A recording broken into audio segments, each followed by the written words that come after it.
say that love has no bounds, but how far are we willing to go to defend our relationships? Who and what are we willing to contend with to see that love wins and hate surrenders? We might think that this starts and ends in a verbal altercation, but what if our opponent is the government? Most of us in interracial relationships do not reflect on the fight that individuals before us had to go through to make something as simple as loving one another legal. Mildred and Richard Loving paved the way for interracial marriage by contending with age-old laws and views regarding anti-miscegenation, or miscegenation, which prohibited individuals of differing races to partner and or marry. I'd like to talk about two anti-miscegenation laws specific to Virginia, the Loving's legal battle with the state of Virginia, and their victory with the Supreme Court that changed the course of history. Now, miscegenation is probably a term that you haven't heard of before. Merriam-Webster defines it simply as a mixing of races, but its historical roots reach deeper than a four-word sentence. Laws prohibiting miscegenation date back to the 1600s in the United States and reverberated through the 1960s. Author Stacey M. Rubin states in Loving versus Virginia, 1967, 50 Events That Shaped African American History, that in April 1691, the Virginia Assembly enacted the first anti-miscegenation law in the United States. This forbade freed slaves to marry white people in a law titled An Act for Suppressing Outlying Slaves. This was basically to thicken the line between slave owner and slave. Now, many states followed suit in an attempt to preserve racial differences and superiority between white people and black people. In 1924, Virginia enacted yet another discriminatory law, the Racial Integrity Act. Brendan Wolfe of Encyclopedia Virginia writes in Racial Integrity Laws 1924 to 1930 that this prohibited interracial marriage, described a white person as not having any non-white features or ancestry, and required both birth certificate and marriage certificates of people list their races. I've only reflected two anti-miscegenation laws in Virginia, but this was rampant across our nation all the way up until 1967. Now we'll talk about Richard and Mildred Loving and their legal battle with Virginia. Mildred and Richard Loving married in a legal ceremony in Washington, D.C. in 1958.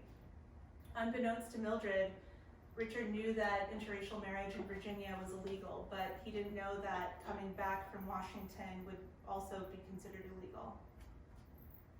Later that year, they were sentenced to 1 year in prison for their crimes. Before that, the policemen barged into their room one night while they were sleeping, weeks after they wed. They interrogated their relationship, and both Richard and Mildred admitted to being husband and wife, but they were arrested on the spot.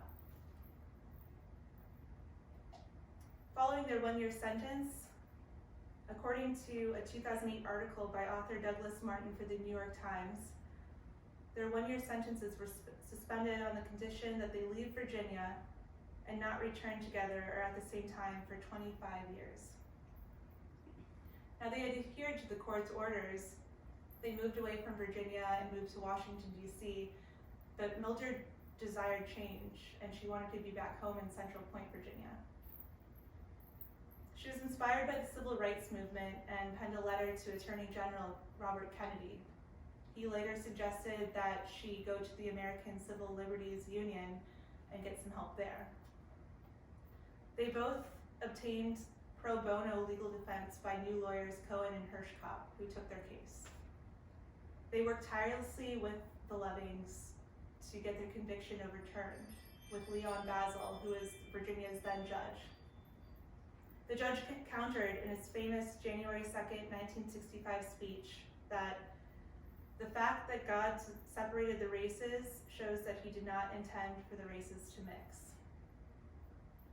This would be the last real hurdle for the Lovings case. Cohen and Hirschkopf took their case to the Supreme Court of Appeals, where they had oral arguments with the judge regarding the conviction of miscegenation. The couple opted out of attending these appeal meetings with their lawyers, but soft-spoken Richard Loving wanted to deliver a powerful message to the judge. Tell the judge and the courts that I love my wife, and it's just not fair that I cannot live with her in Virginia.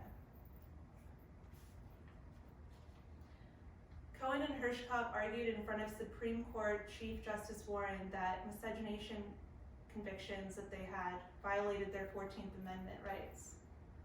This would assume that the Lovings, specifically Mildred, weren't equal as citizens with due rights, which was a lie. She did have rights. Justice Warren was elemental in their case because on June 12, 1967, he would rule in favor of the Lovings. This case ultimately changed the course of history as far as anti-miscegenation laws in all of the states. Until this fateful day in 1967, there were 17 states that still upheld their anti-miscegenation laws.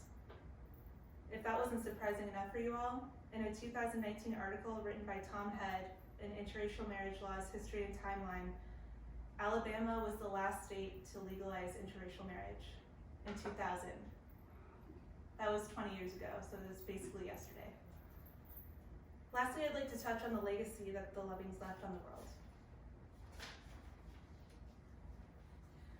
Loving versus Virginia, Lovings versus Virginia is considered one of the most momentous cases in civil rights history.